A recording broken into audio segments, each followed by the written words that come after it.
You know and I know everything happens in South Florida. Sometimes national, even world events have a South Florida connection. Take this parking lot, for example. It used to be the place where an apartment building stood, since torn down, but two men lived there, Mohammed Atta and Marwan al-Shahi. They were the suspected pilots of two commercial airliners that flew into the Twin Towers at the World Trade Center on September 11th, 2001.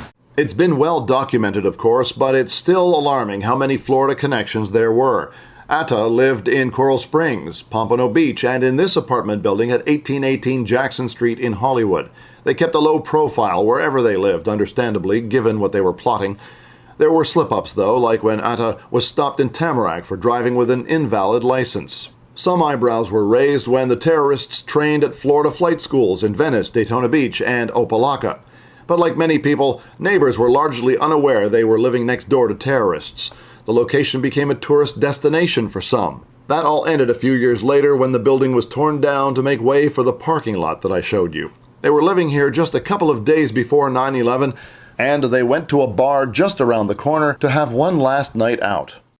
A restaurant called Shuckums used to be on this side of Young Circle in Hollywood. Then manager Tony Amos and bartender Patricia Adrisi remembered serving the two terrorists, who had a lot to drink, flashed wads of cash, tipped poorly, and bragged about being pilots. They came in, the one guy had a little bit too much to drink. At the end of the night, they were giving the bartender a hard time about paying the bill. I was upset. I said, if there's an issue with paying the bill, just tell me straight up. The guy got really, really offended, and he said, oh, I can afford to pay the bill. And he pulled out a wad of cash. He goes, I'm a pilot. I'm an airline pilot. And he threw the money down. They were arguing, yeah. They were pretty drunk, too.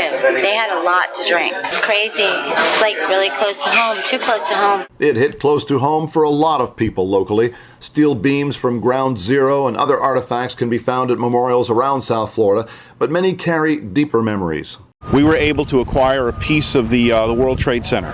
It's an I-beam from the Twin Towers that was cut away that we were able to get, and we've mounted it here as part of our memorial. Billy was a captain with Engine 21, which is at 40th and 2nd Avenue.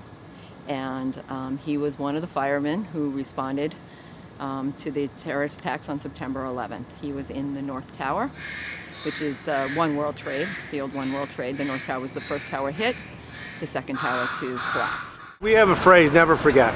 Never forget a member. There's kids in the school system that are reading about it, hopefully, in their history. And they're being taught about what's going on. I hope that is being taught. That's part of our history. That was something that changed the face of the United States. We're Americans, and that's our role and responsibility to teach our people teach our youngsters what happened. With another dark chapter of South Florida's dubious history, I'm Wayne Roustan for the Sun Sentinel.